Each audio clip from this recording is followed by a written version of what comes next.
This is the Real Eyes Recognize podcast. Now your hosts, Dustin Gutkowski and UFC fighter Kevin Holland. What's going on? Real Eyes Recognize podcast, episode number 6. Super exciting. We got the lovely Adaire. Who cares? Who cares? Who cares? Not who cares, but like you care. Right? I care. Okay, got it. That's pretty good. And then we got, I'd like to say, the man, the myth, the legend, but it's all legend over here with Kevin Holland. Big mouth. Yeah, big mouth. Yeah, Big big mouth. mouth today. And then we got another legend in the house. What did Six Guns call you when we were out there? Pistol Perez. Pistol Perez. You guys like hear that? that. We're debuting the name today. That's it. Pistol I like Perez. it. Pistol Perez. Yeah. Let's not sign off like that. Yeah, Pistol Perez. How's it going? How are you? Great. Thank you guys for having me. Thanks for being here. Legend Yeah. in the game, especially in the Houston. Thank you. Thank you. Thank you. I got a question. So how do you feel when guys miss training sessions like Kevin Holland always does? Ooh. Man, you've actually been exceptionally good, except today. I was looking for you. Except today. So when I said I'll see you tomorrow, I fully expected 10 a.m. because that's what we had agreed on. But I can never be mad at Kevin. Most people are pretty good. I do get a little bummed if we're like towards the end of camp and Yeah. we've got limited time, but he's actually been really good. Yeah, I tend to step it up at the end of camp. It's like the beginning of camp where I'm just like, damn. It's hard to man. get started. I mean, last night was a bender, you know? It's like I was on my way to a top secret mission. You know, I had to go save the world. And then We're not gonna talk that about mission that. fell apart. So I turned around and came Smart. back because I wasn't going to save the world anymore. And then I found a new mission. Gotcha. And I then saved Houston. Did you save Houston? How did you save Houston? Space City. You know, rockets. You know, rockets are I love flying that. off everywhere. It is the home of the Rockets. The That's home of the perfect. Rockets. So That's perfect. I had to stop the Rockets from shooting too many places and keep it in one place specifically. And that's why I missed training. Lift off. Gotcha. Yeah. While we got Bob here, main event, December 3rd. Coach, how's the training? Let's hear from you. How's the training camp going? Man, it's actually going great. Kevin's really turned, I think, a corner, you know, just as a man and as a fighter in regards to professionalism. He's always been great with me, but, you know, it's kind of been in a limited capacity. We're starting to see more and more of each other. We get the schedules together. He shows up. He's consistent. He's training hard. He's listening well. I'm extremely happy. That's awesome.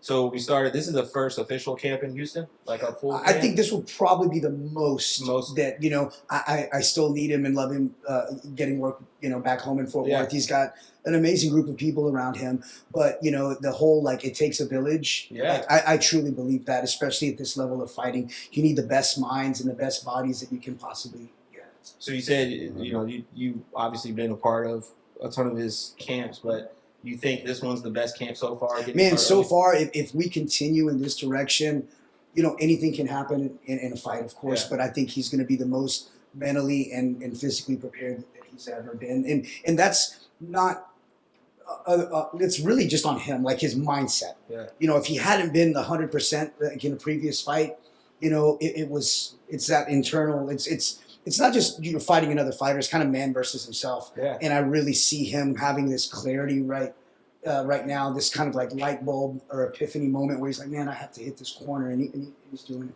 When do you think that changed? When do you think that he took that corner?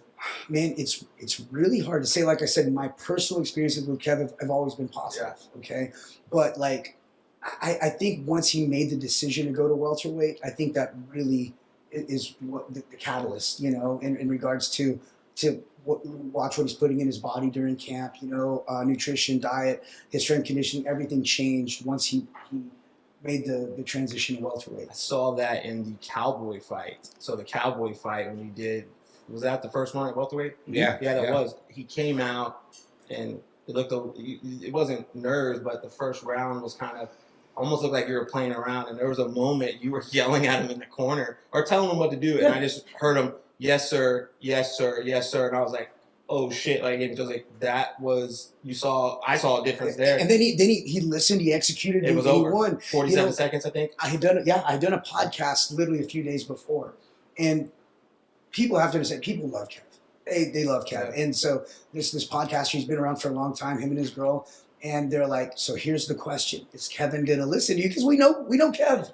And I'm like, I hope so. I think he will. Schmo? Hey, the Schmo, yeah. Schmo, that's my boy. And sure enough, man, like, I wasn't concerned with it because we just kind of vibe a certain way. Yeah. It's not something that's fabricated. We just kind of connect. Yeah. And dude, he did it. And honestly, even they didn't go to our corner, but in the Tim Means fight, I said, man, we need to double up that right side. And he hit the right hand, he reset, hit that right, and then was able to drop him and then finish from there. And so much of that is instinctual. So much of that is just Kev fighting how Kevin fights. But like, it's kind of cool to see, like, man, maybe he did, like listen to that. But the Cowboy fight, he 100% listened. Yeah, I mean, you saw because I think they had you mic'd up or they had the camera right there. I remember hearing it. Yeah. I listened to you corner before and I was like, man, and you, there's a difference. And I actually want to know if you can tell me this or tell any of us this. There's a lot of coaches, right? And not every coach belongs in the corner. Mm-hmm. There's a difference between a coach and a corner. Absolutely. And I say it all the time. I've heard you mic'd up, I've heard other coaches mic'd up, and I was like, man, he's a great cornerman. So how do you, just with coaching, when you're in the corner, what's the difference? Like, how do you know how to speak to your fighters? So we have at our gym about 120 fighters. Yeah. Literally. And about 50 to 60 of those are MMA guys. But when they're getting their sparring rounds or even when we're drilling, my voice is always present. And I need them reacting to my voice. In the corner is no different, okay? But the biggest thing for me in the corner is the energy that you're putting out, okay? So with the Cowboy fight, Kev's like, I can't touch him. He feels so far away. I could have been kind of panicky in my voice or have this like, okay, dude, relax. Because he's going to vibe off my energy. He's going to feed off my energy. So if I'm freaking out, even though I may know how to fix it, but I can't communicate it with him, he's going to be like, well, shit, Bob's freaking out. I must really be getting my ass kicked. So, man, you got to just, and so basically it's knowing the fighter. And it's the fighter knowing your voice. And it's speaking in bullet points. Here I'm going to be long-winded. I'm going to talk. But in that corner, I've got about 30 seconds. Yeah. So I've got to hit ABC, answer any questions that he may have, coach, you're up. And then also you have to know the coaches that you're with, how you vibe together. I've been with some coaches where they're yelling over you and blah, blah. That's never been the case with Kev's Corner ever. But, like, it's just chaos. And at that point, I'll just zone out. Like, I'm still watching the fight, but all right, man, if you're going to yell, go ahead and yell. And it usually doesn't end up. Yeah, there's no random shit. Yep. There's a time where you have to be a cheerleader, a time where you have to be a motivator, a time where you have to be technical. It depends on the man or the woman that's on that stool and what it's going to take to get into their head. Yeah, leadership matters. I mean, look, sports. Look at basketball. You got Lakers stuff on. Kobe never won a ring without Phil Jackson, right? Jordan never won it without Phil Jackson. Without Derek Fisher, too.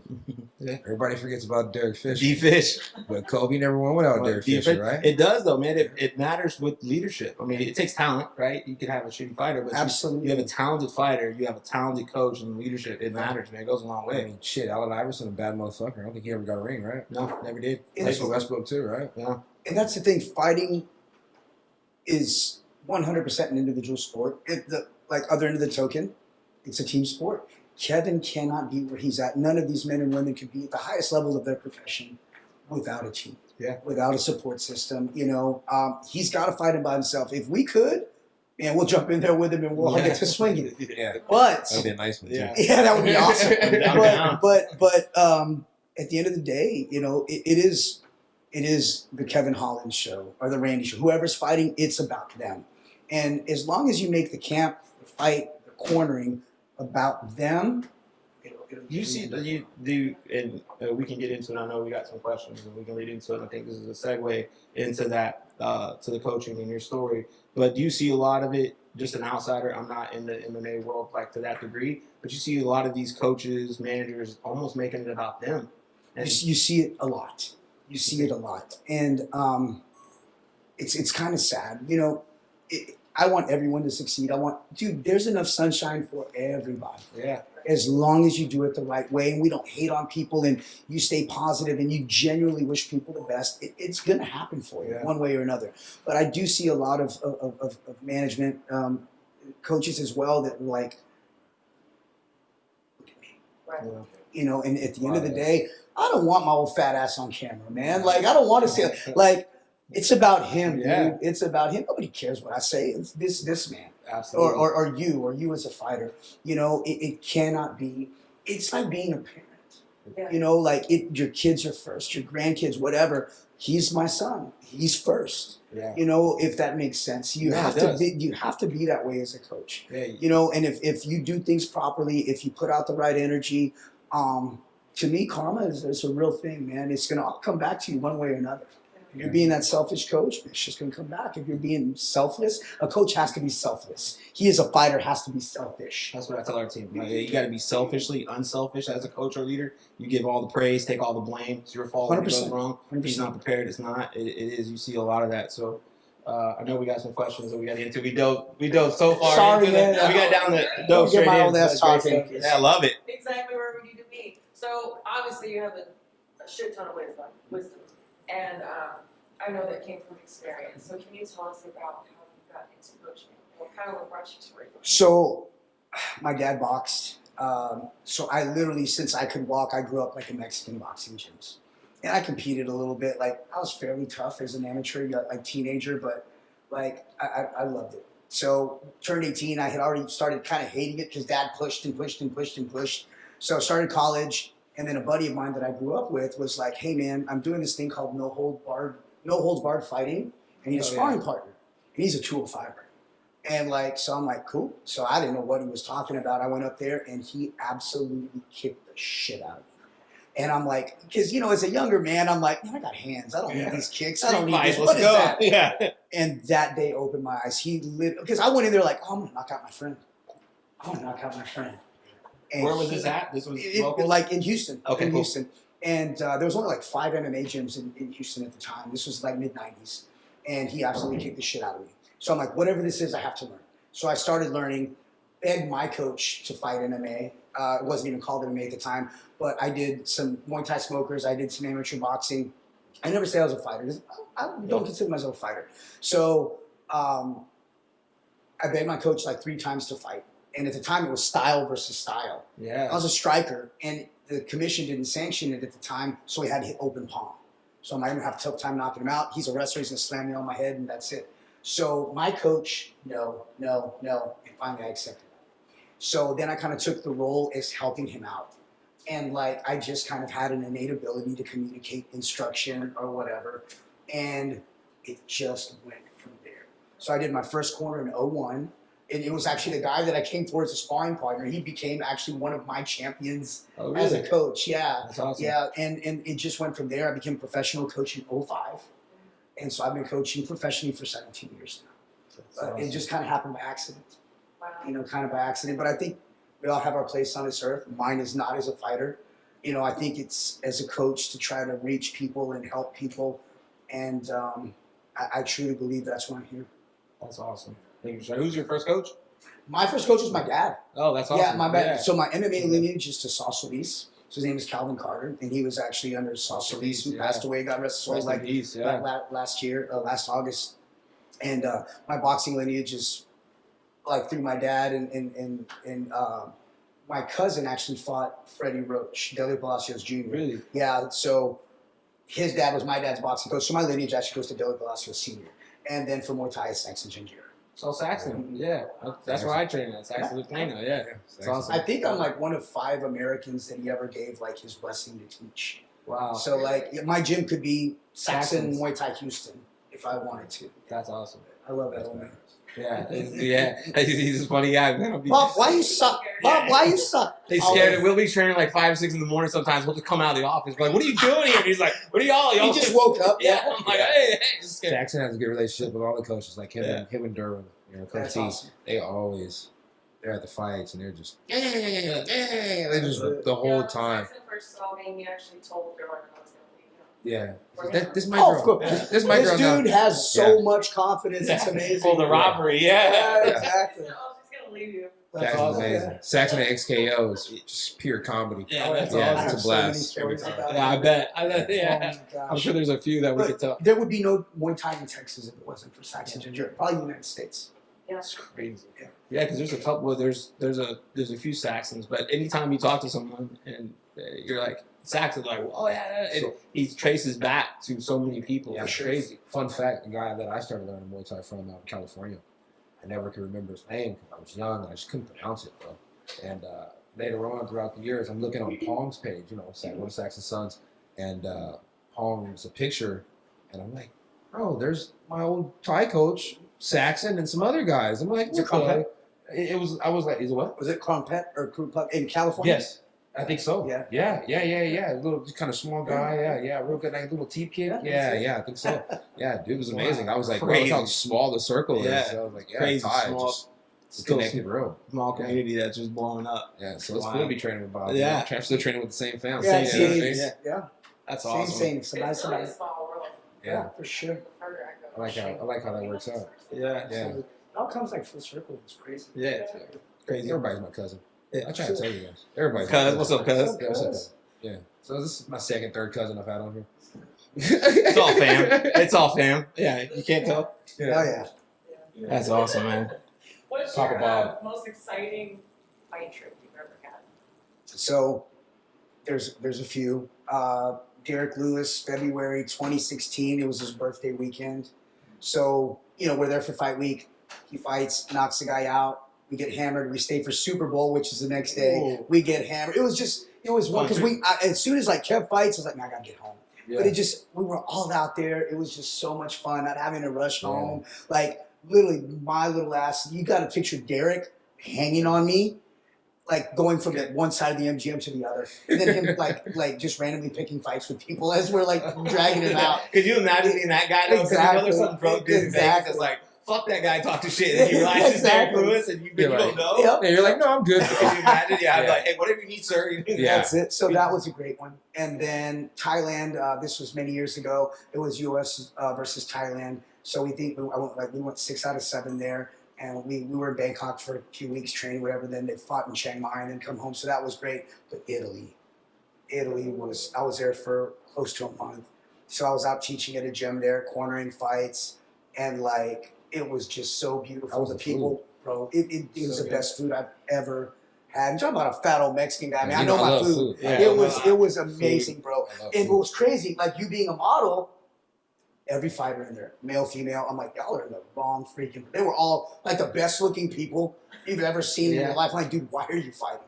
Why are you fighting? That's wild. But man, they had one guy there. Like, so when people are like, hey, the gym's too far, I'm like, okay, this guy was in this refugee camp, and he would ride his bike 4 hours in the morning, train, stay there all day, teach, train, and then like take his bike back to the camp 4 hours. So I'm like, Coach, the gym's too far. Like bullshit. bicycle.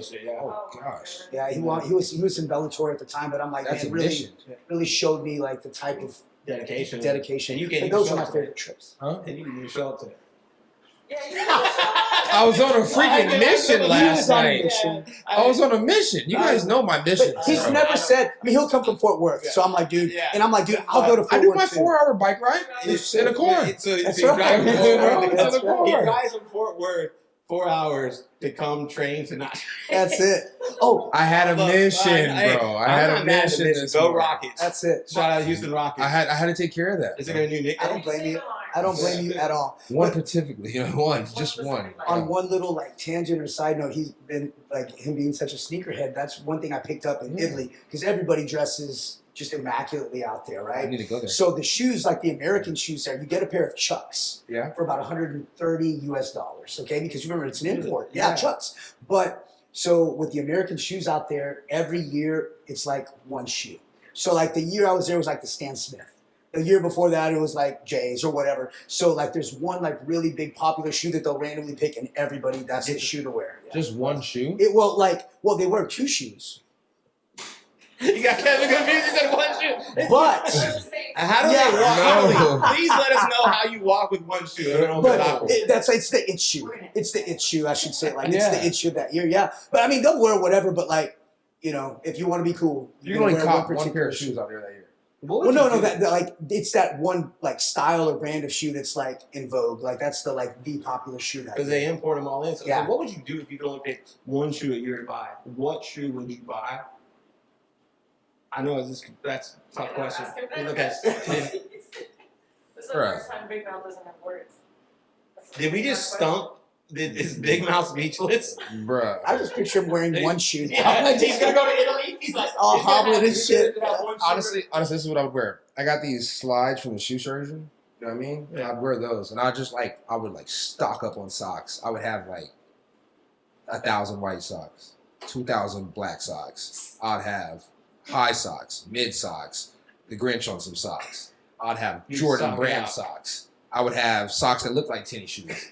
You know what I mean? I would have socks that look like feet, but they were really socks. Yeah, so I would have socks. Like, you for can't come in days. here, no shoes, no service. You're like, oh, hold up. No socks, no service. Yeah. You know what I mean? I would have socks for days. And then sandals. Yeah. Yeah, all right. Yeah, some slides. Some slides and socks. But if you could buy one pair of shoes, It would just be them slides. That's it. I wouldn't if all I had to do tennis was one shoes. pair, I wouldn't You even just done. yeah. I'm tired. Some boots. Nike Boots. boots. Okay. That's what it'd be. Nike boots and some slides. That's Socks. true. That's it. Stuck. Fuck it.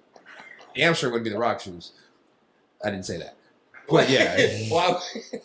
They're awesome, Kevin. They're fucking wonderful. The Yeah. red colorway goes. This I ain't one gonna comes lie. in like, bro, Shout out. I like the red colorway. I like the red colorway. But the last one before that was Shout out The Rock. Shout out The Rock shoes. Shout out to Wayne. UFC. Shout out Shout out to Wayne. Reebok. All that. You love shout it. out to not Reebok. Shout out to Wayne though. We're done with them. Fuck Reebok. Oh, you're done? It's Oh, there you go. Fuck Reebok. then. Venom and Reebok- The Rock. What? Like Okay. Reebok only had 3 pairs of hot shoes. Allen Iverson before he started doing drugs. The pumps, and freaking G units back in the day. And the G and it's the AI Yeah, shoes with the G-units. zipper. Yeah. Those are my favorite shoes ever. See? Oh yeah, the A3s, right? Knock off Jordans. Yeah, the knockoffs. Yeah. Yeah. Okay, cool. A3s, A1s. Yeah. I only go up to 3. A1, A2, and 3 threes. Yeah. Fuck Reebok. They're back. All right. I never said that. I said it. Oh, I he You said yeah. really can't wear one shoe. That's the Yeah, last. boil down to Yeah. Yeah, just one shoe. Yeah. Yes. boots. So one shoe, yeah. Boots. But when I say one shoe, like I say, it's just a popular shoe. You can have a million pairs of shoes. But it would just take you years to develop. But them. they'll know you're out of style. Out of style. It's just If being you're not in wearing it. that year, that shoe. Oh, that's good. I'd never be in style. Yeah. I'd be ahead of the style, you know? Yeah. So now when I know when I go to Italy, just one pair of shoes. Yes, sandals. All right, sorry. Pistol Prince. Yes, ma'am. I love that name. So Yeah, it's I'm sticking. keeping it That's from it. now on. He said yes, ma'am. You have a really interesting fact about you. You're a science nerd. I'm just nerd all around, but yes, I'm a science nerd. So can you tell us a little bit about your background? So initially, I fell in love with the sciences when I was a little boy, like watching Indiana Jones. So Nice. archaeology stuff, and it just went from there. And then at one point, I thought I was going to actually go to medical school, and I became a dad at 19 for the first time. And I'm like, well, so I actually got into Baylor College of Medicine, and it just wasn't going to happen. You know, I had to work. I was working 3 jobs, whatever. So I changed my major to biochemical biophysical sciences. Started working with a toxicology firm, basically environmental science, and I did that for 16 years, as well as a couple of other side jobs and running a gym. And then I finally decided to just do this full time. But yeah, I'm a science nerd, and I actually plan on going back, just doing stuff online and getting a second degree in either archaeology, paleontology, or forensic anthropology. So, just for me though, I'm gonna still keep coaching, but I just wanted it for me. Just so you Wow. can say you have it. Yes. That is awesome. That's Crazy. Yeah. I'm a nerd. Yeah, I love it. I know nothing about science. You know nothing about science. That's what we're talking about, right? Yeah, that's exactly what we're talking about. Yeah. I'm sure you know. Scientific fact: you can walk around with one shoe. And it, No, you can't do that. okay. There's science in fighting. Absolutely. You break it down. That's why I like. There's so many things that I teach, and I say this. I said it to Randy. Like, it's not your opinion as a coach versus his opinion as a coach. I'm like, okay, let's break shit down. Let's see how the body moves. Let's see what makes the most sense. It's no longer an issue of opinion. You know, you have different styles and so forth. When it comes to physics, Yeah. no, there's, So that's what you- there's right and wrong. A lot of stuff, training camp and fight, preparing that you use that science, the physics for your fighters. So I use it to usually fix problems. that's awesome. You know, in regards to like balance, breaking posture, Yeah. it's all going to stem from the stance and weight distribution, and then it kind of just goes from there. That's So awesome. like if you look at like jujitsu, and I'm like no jujitsu expert, it's all physics, man. Yeah. It's all Yeah. physics for sure. That's incredible. That's incredible. Love that. Your role?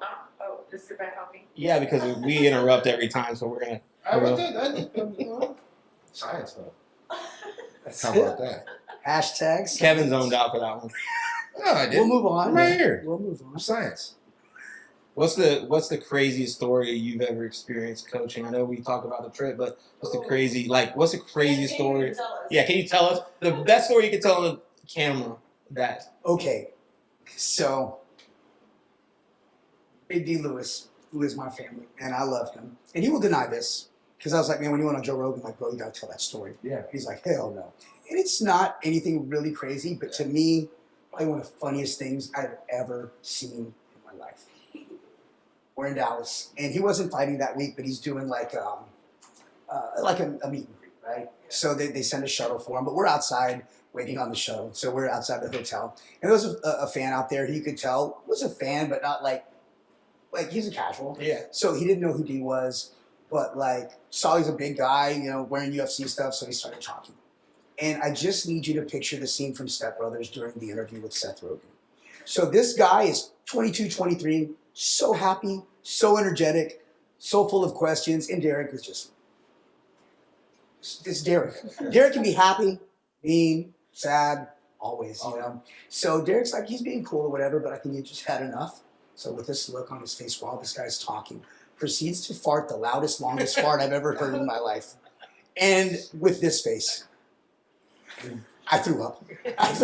Like, I started laughing so hard, I just started puking. And like, that poor guy just didn't know what to do, man.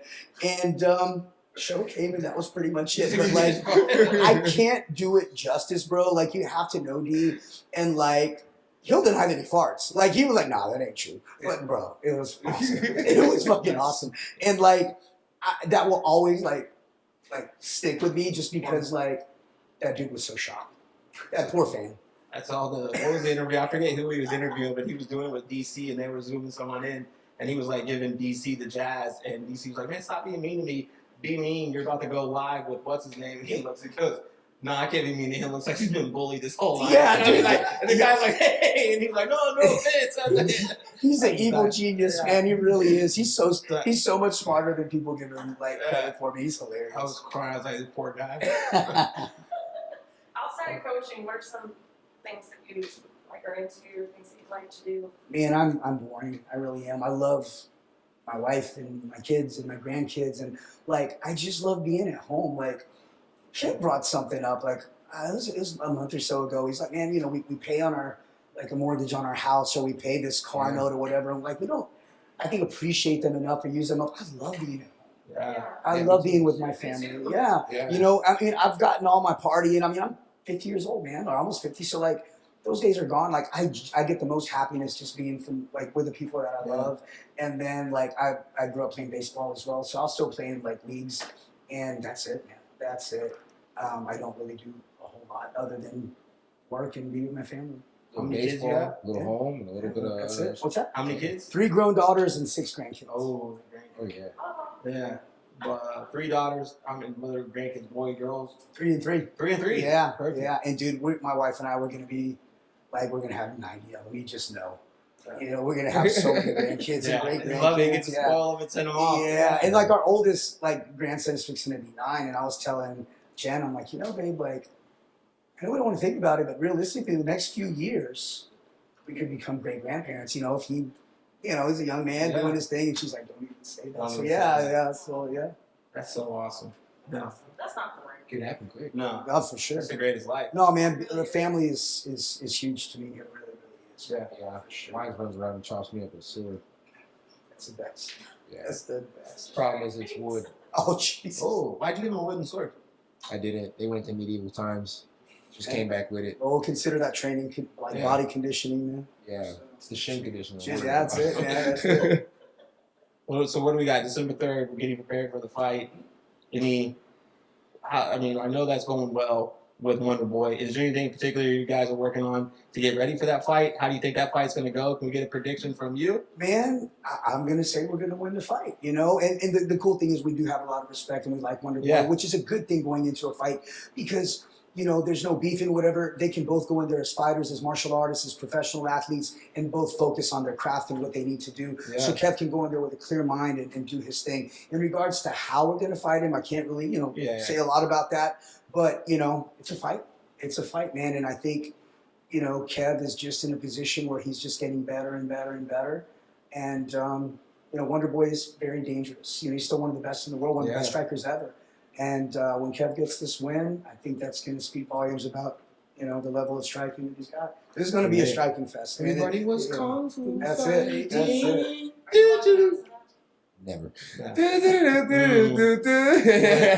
What about as a coach, the fights this past weekend? A little bit of controversy, actually a lot of controversy with both fights. The decision for O'Malley and then the TJ Dillashaw. What are your thoughts, especially those two? And then we can talk about Islam's performance. But I wish, if I can't speak intelligently on it, I didn't watch the fights. Didn't watch it? Nope, I was spending time with the family. Yeah, spending time with the fight. Yeah, love that. Sometimes a man just gotta chill. It's like my life is all fighting. It's all fighting. It's always studying fights. And I'd been traveling for a month. So I promised the wife that we would just hang out and we have fights this weekend. And I've cornered over 1,000 fights. I'm not going to corner this weekend, so I can make it. So, but awesome. I did hear that there were definitely was some controversy there. It's a lot, yeah. Yeah. What is your? Even if you didn't watch it, and we'll wrap this up with this one with the TJ Dillashaw. He, obviously, I think there's a difference of a fighter that's injured. Let's say a fighter's injured, he has knee surgery, whatever it is, takes a year off, and comes back to fight, right? That guy was shelved through an injury. But TJ was shelved for something different. Obviously, we know, right? His own wrongdoing. Sure. And then he comes into camp and he says that he dislocated his shoulder 20 times in his camp. And then he gets in the fight and, of course, dislocates it. Shouldn't have fought, right? As a coach, what would you do in a situation like that, right? Not speaking for his, but would you have let your fighter fight? Absolutely not. So, with Kevin, I would be like, buddy, I love you. We'll fight in 3 months instead of this or whatever. Because outside of the health, and the physicality of your injuries going on, you're affecting your monetary status, you're affecting your career, you're affecting, So, sometimes, fighters will let their heart or their balls kind of go through it. Just take over the brain, and they need the voice of reason. That's one thing I try to do with Kev. No, yes, you have to be honest with them whether they don't. And it's an issue of bro, you can't fight. Yeah. You physically can't. We could lose this fight because you can't move your right arm or whatever. There'll be another fight, But if we lose, then that contract negotiation's not going to be the same. You might lose a sponsor, whatever. So you as a coach, he's a fighter, dude. Dillashaw's a fighter. They will fight anybody at any time. That's the thing. But sometimes they need that voice of reason, And I'd rather he be angry with me for a little bit than really be angry at himself later for taking a fight like that. Absolutely. You got anything else? I think that's it. It's a water fighter in case somebody else wants to talk. Yeah, perfect. Thank you. Thank you, guys. Thank you. We appreciate it. I appreciate you coming on, Bob. We appreciate you being here. All right, guys. This is Real Eyes Recognize, and I'm Kevin, aka Big Mouth, aka that guy. This is Dustin, who's always busting. Look at the way he's sitting. And this so is proper. Yeah, proper Dustin. This is Adaire who really cares. You know what I mean? Who cares? Adaire. Yeah. And this right here, this is most lovely. We got a Bellator fighter here, guys. She's on OnlyFans. She's popular as fuck on OnlyFans, okay? So don't get it twisted. How do you know that? All right? I got Listen, OnlyFans too, bro. And I'm she's number 2 in the beautiful. world, and she's number 1. That's awesome. All I right? don't have an OnlyFans. All right. So we're here. We're doing this. You guys ready? I'm ready. But I'm not really ready. But I'm ready. But I'm going to let Adaire lead this because she has all the questions figured out, and I have none whatsoever. Well, my name's Randi Field, by the way. I just stopped at the OnlyFans. Yeah. Oh, Yeah, man. I'm really excited. Yeah, my bad. I'm looking at the cup over there. Can we get the OnlyFans cup? cup in here? Yeah, We gotta have some let's put OnlyFans some promo in sponsors here. on the table. It's like this is not right. Oh. There we go. There we go. We gotta put the brand in here. So shout out to OnlyFans once again, guys. So if you're following her already, that means you're not following me. So because she's number 1, I'm number 4 or 5 in the world. OnlyFans, hit us up. Get sponsored. We got a couple sponsors. We got Bo Please hit Valley. us up. Yeah. We got what? Please hit us up. Yes, Please. we got Bo Valley. Oh, Results You gotta Roofing, get one, Results though. Paintings, Dent Repair. We got KO Reps. put it right next Sponsor. to Magic We're Johnson. good. But we There you hit us go. up. So, Randy, you're in town right now, training originally in Canada. Yep. Tell me how it's been going since you've been here. I have bruises everywhere, all over my body. I'm within 2 days, I went and got massaged. But like honestly, this work has been absolutely amazing. Like just the pressure I've been put on, and I haven't had a chance to get this back at home. So I'm really grateful to be here. What do you use for PT out here? So what's that mean? Physical therapy. Physical therapy? Yeah. So I actually see my girlfriend Pam.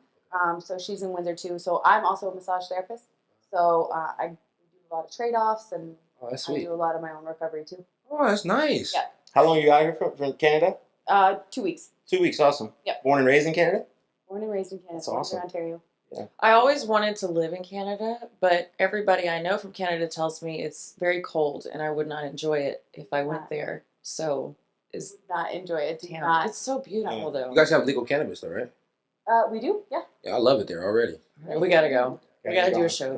There's like just as many as those as there is Tim Hortons. We're going to Canada. What's Tim Hortons? Tim Hortons is a coffee shop. Coffee. Like Starbucks, but like for poor people. Oh, Yeah. we ain't got no. Do we have Yeah, Tim donuts. Hortons out here? I don't think I've No, never I lived in heard of Michigan for a year. So I lived in. It's like, which didn't know that you can throw a rock and hit Canada from Detroit. Yeah. Like across is crazy. And there's Tim Hortons. I'm like, yo, what is this place? Like, gotta hit up Tim Hortons. Is it good? It's good. It's good coffee, good breakfast stuff. Kind of like a Dunkin' Donuts, Yeah. but a little more coffee Why heavy. don't we have a Tim out here? Tim's not busting out here. He didn't. I don't know. Tim's Maybe we not need in. one. It's good, but it is cold. Hey, bro, in Yeah, Detroit is way too. I was cool. Summer was great. It's like 70, 80.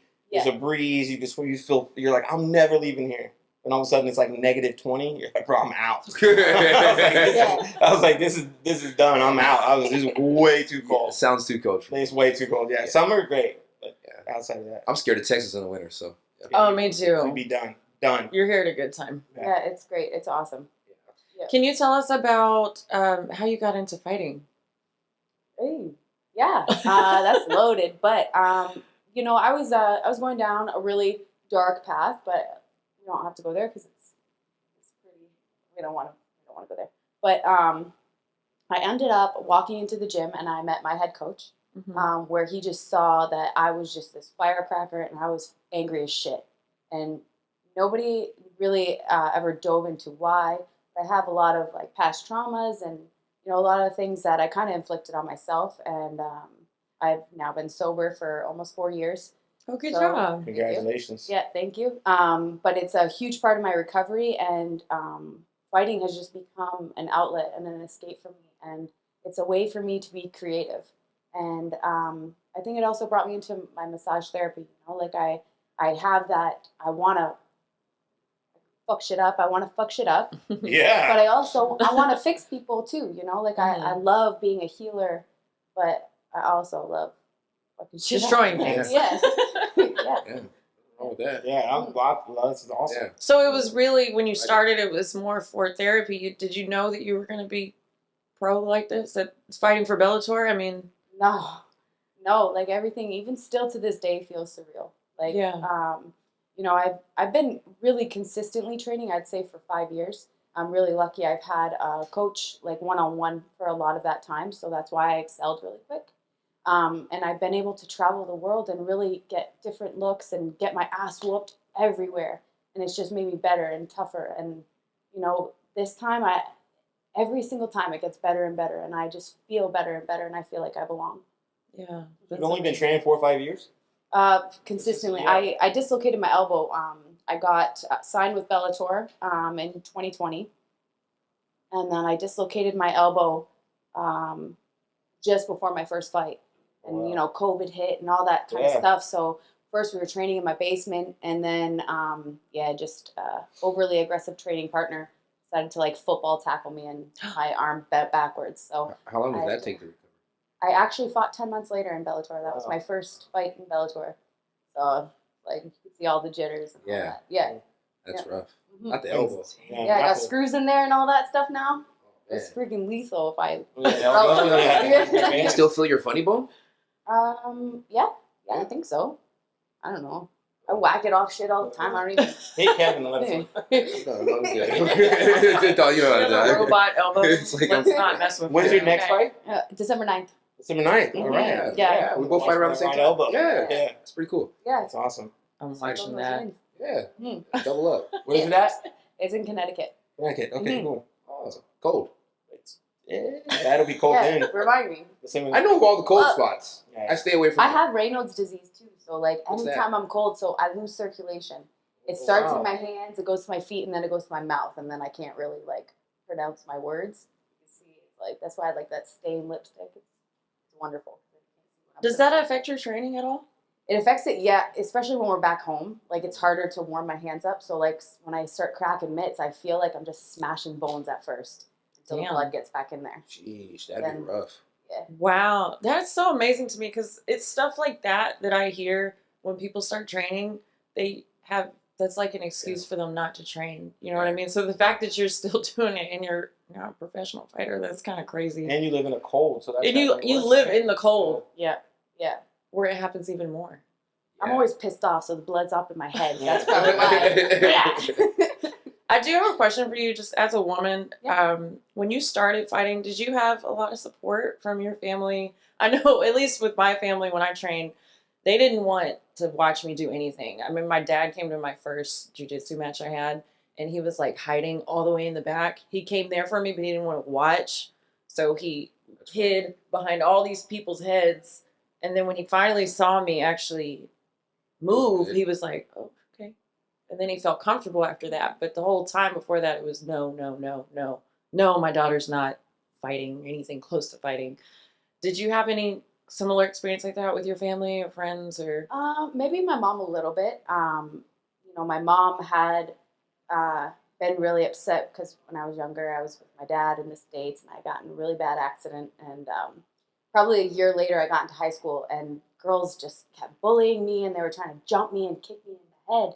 I didn't realize, like, I was in the ICU for 3 days, like, a year ago with a traumatic brain injury. And, you know, I think that kind of sat with my mom a little bit. But my dad actually brought me in there. He had been training jiu-jitsu his whole life, and he did get me into judo when I was younger, which I was very, very good and talented in judo. But then I just got into high school, and girls picking on me, I started smoking and drinking, and everything just went away. So when I got back into it, I think my parents really liked seeing me turn my all the negativity that I had inside of me into something positive. wow, yeah, because I read about your injury you had with the accident. Were they picking on you because of that? No, I don't think so. Honestly, like I mean, I know girls are assholes. By the way, they're terrible. I got picked on when I was younger. They're mean. They're mean. Yeah.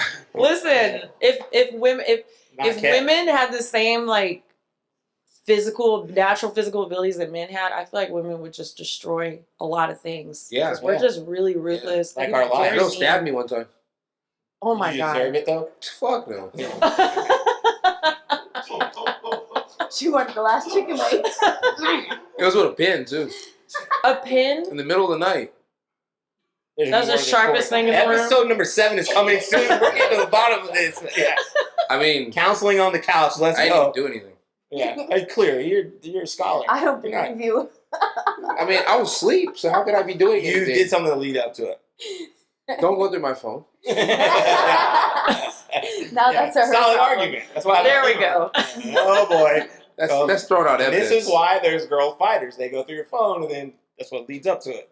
But kids are assholes anyway. They bully you. I was bullying. You said kids. I thought we were talking about girls here. Yeah. Girls, kids, teenage girls. Yeah, Which is what Randy was dealing with. Yes. Yeah. Teenage bitches. That's worse. Yeah. I remember when I was a teenager. Now she could probably beat Girls all are their like asses beat and their ass. boyfriends. Go to their high school. And Look, their boyfriends. yeah. Yep, Go to their listen. parents. If you bully my kid, you better hope you can fight. So teenage girls just don't like people. Period. Right? They don't like anybody. They don't like their parents. Explains why nobody liked me in high school. I think it's a surge. So we're still. This is my theory, and I might be wrong, but when we're coming into womanhood, right, and right around the age that we're turning teens, we have all these hormones just surging through our body, but we're still kids.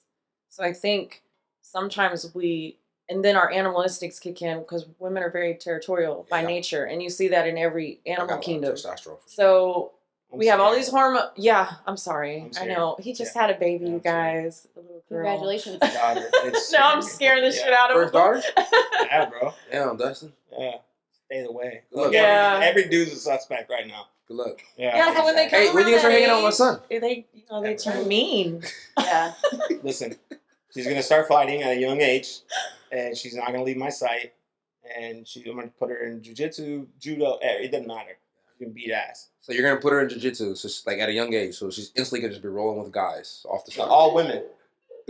All women. Where are you gonna find this school? I'll make one. I'll create one. You It's like- create the dream, right? You see it, you envision it, you create it. All women. I'll be a sanctuary for women. Stop getting bullied. And then all can go. Girl dad. Hashtag girl dad. Let's go. Hashtag my daughter's not rolling with no guys. No dudes. I like the way Dustin's thinking. Yeah, I'm ready to have a daughter now. Yeah. Hey, bro, and then Oh you my create a God. school. You create a school. I thought you Create a already had, fight like, league. 6. Do whatever you want. Huh? I thought you already had like 6 kids. Me? 6 kids? No, I got 1. I was kidding. I didn't even know. Yeah. I mean, I'm about to say, if you know about some other kids, I Yeah, don't he know. got You can nervous. let me know. He's like, I have to It's like, I went to Canada one time. it's like, whoa. You been talking to my baby moms? Yeah. That's why you got stabbed. Lesson learned. Whoa. Here we I go. like how that all flowed together. That was Yeah. beautiful. Yeah. You know, it's like, Yeah. I gotta make a phone call. Yeah. Hey, the attorney general's on the line. They want to talk again. Oh man. Yeah. So we But I only have 1 kid. one. Just 1. I got This 3 now. one. You're not ready for a daughter, though. I can tell you. Who, me? You're not. We're I'd not be gonna great do with a that. daughter. You would be when wonderful. she's this. Nah, you Big. say Yeah. that it's like my son changed my life. My father changed like similar. I think I have a ton of trauma. I think everybody probably had. You go back to anyone that's done or lights probably had trauma. Yeah. But my son changed my life, and so it made me taught me how to love. Yeah. I think I started training MMA, not obviously to you guys' level, but changed my life. It gave me an outlet to do stuff. But seeing your daughter is like a different kind of protection. Yeah. You're like, I'd do anything in the world to protect her. And then it also too with the mom, like you see what she goes through with your wife. You're like, there's nothing in the world I wouldn't do for my wife and my daughter, right? Yeah. Like it says I don't think the love's different, but it is a different feeling. But I didn't think I was gonna be ready. I was kind of freaking out, having anxiety, and the moment you see her, you're like, okay, man, like that's it. Like all bets are off. You give anything in the world to. Yeah. I should just stick to 1 kid then. Just take Probably. the one. You can always mentor Yeah. multiple and take I got one in, 3 you can have too if you ever want. They're I was just thinking about adopting another dog or something like that. You know? It's the same. Yeah. Randy, can you tell me the story? Because I love fight name stories. Can you tell me the story how you came up with your fight name? Yeah. Okay, so first we really messed up and we were like, yeah, Motor City Phoenix, because representing Windsor. And then my mom's like, you are aware that we're the Rose City, right? Because Motor City's Detroit. And I was Yeah. like, ooh, Rose City Phoenix. Yeah, I love it. But how I have risen up, I literally at one point in my life wanted to be dead.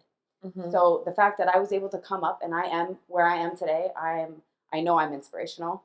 I've got a career. I'm a great mom. I'm a great wife. I'm a great partner. I'm a great friend.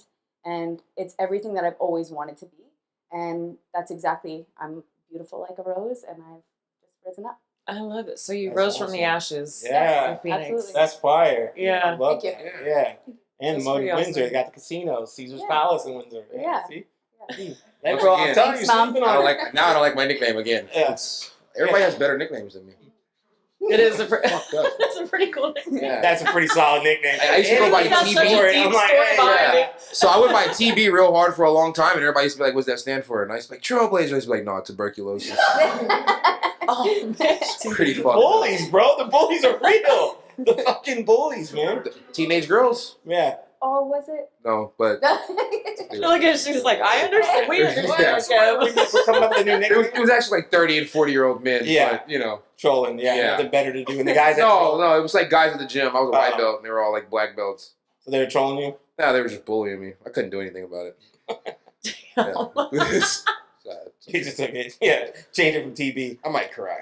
All right, it's okay. So this might be a shallow question, but I don't think so because this Yeah. is something I deal with and other women I deal with. Love you, bro. When you or Kev. Bad, man. Yeah, I Wait, just Billy- don't understand it. The bullies are fucking real, bro. No, they are. I need my Oscar for this. Yeah. See? Are you joking? He said he wanted to get into acting, guys. Yeah, Here that we was- go. was On a good a lot fake of cry, words. right? Yeah. Where's his Oscar? Is he for real? We need an award for this fucking show, guys. I get it. Nah, fuck I'm gonna hit you. I'll give you something to cry about, motherfucker. Elbow right there, right elbow. No, don't use that one. Yeah. Don't use that one. True. That is so funny. So when you go into a gym, right? Yeah. You're a very pretty girl, right? Woman. You're a beautiful woman. When you're training, do you have to deal with just, the shit from men when you're training? I mean, is that something that you... No, we don't do that to women. I'm not asking you. I'm asking her.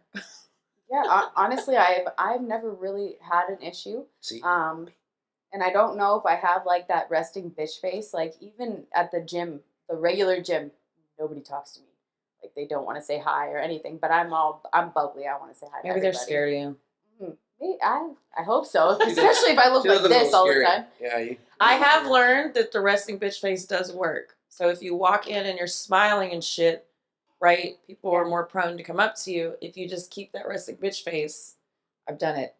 Test the theory, it works. And it usually does keep people away. Yeah. Or sometimes Like they take you seriously. That's your face? Let me see it. Yeah. Let me see your resting bitch face. I don't know if I have one. Come on, let me see it.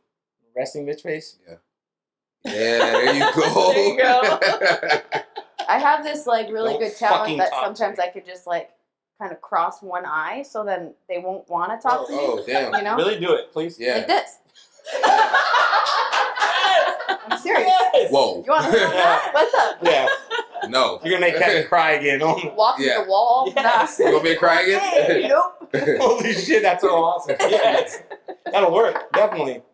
That's a pretty talented move there. Thank you, sir. But don't be a creep in the gym. Like, dude, stop creeping in the gyms. Stop creeping. Stop calling me out. I wasn't correct. I thought we settled that when he got stabbed. Things happen. Yeah, it happens. Shit. Shout out to Liquid Death. This is actually the good one. It really is good. It's my first time trying it with just the water, no carbonation. Liquid Death. And it's good. Shout out to the white Liquid Death, Listen, not the black one. Liquid Death, come on. Hit us up. I've invested. Why don't you sponsor the show? Let's go. We need to I sponsor don't it. have one, so I'm just There you go. kind of getting in on yours. Hold So it. yeah. Yeah. Spot. Let's get a sponsor. Let's go.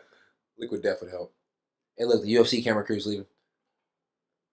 All right, guys, show's over. We shake and bake them. Let's go. Yeah. We're done. We got it. We can close out on this. I want to know this, just if you have any advice. So you've had near-death experiences. You've overcome, mental struggles. You are a mother. You're a woman. I mean, you're a really good example of the things that most women go through and deal with. If there was a young girl out there that said, "Hey, I want to be a fighter one day," what would you tell her?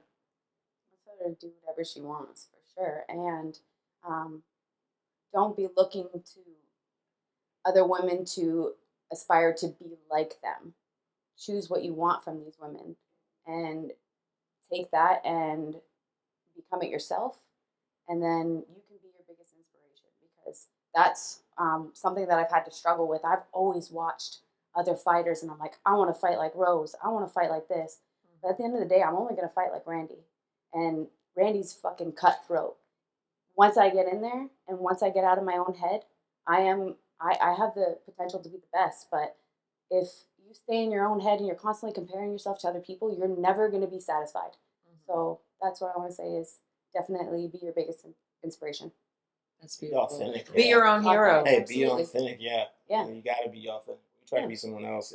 People just see through that. We were talking about that on the way here. It's like people will call you out. Like, yeah, there's bullies. We talk about that, but serious knows people are gonna see through your bullshit. Like people do. You see it. Like when you see somebody being fake or fraud, like they're not being who they are. I mean, I look at this. There's 3 people from 3 different backgrounds, but I think like somebody asked today, how did you guys come together? It was because it's good people, real eyes recognize, but people can tell when you're being authentic, right? Yeah. And so you try to be your own biggest inspiration. And I know we got to wrap this up. I got, I guess, 2 questions. One, your mom, how many kids?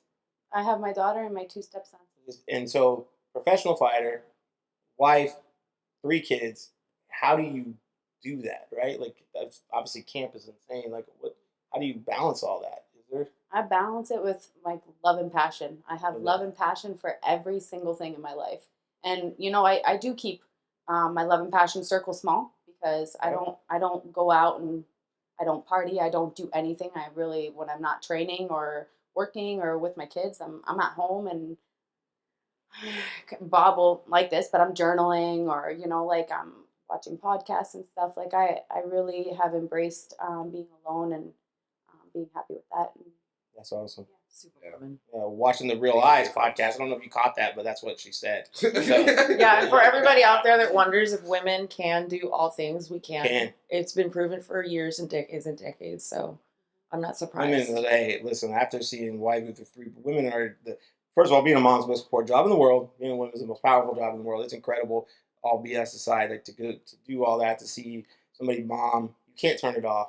And mom takes care of the kids, takes care of the house, does all this stuff. It's incredible. Shout out. And then to be a pro fighter, that's awesome. I think that makes you even a more dangerous fighter. Yeah, because then like your kids, you go to the school and some kid's bullying your kid, your mom's gonna beat up the other mom. So it's like, homeroom mom, motherfucker, what's up? Like, you know what I'm saying? I do this. Hey, every time we go to school, like, because get in trouble, and they're like, we're gonna call mom, because I'm like, hey, what's going on? Like, example, Connor hit a kid one time because he took his toy, and I'm like, hey man, like, it is what it is, right? Like, don't take people's shit. But they're like, we're going to call his mom. Like, don't do that. Like, so the teacher, she called me. She goes, next time we're just going to deal with you. I was like, I tried telling you. I was like, Mom, they're playing around. Like, do you have your kids in MMA? Are they into that world? No. Not into that? It's completely separate? Yeah, for right now. You know, for right now, it's a lot. And like when we're together, I want you to get yeah. We're doing all kinds of fun stuff.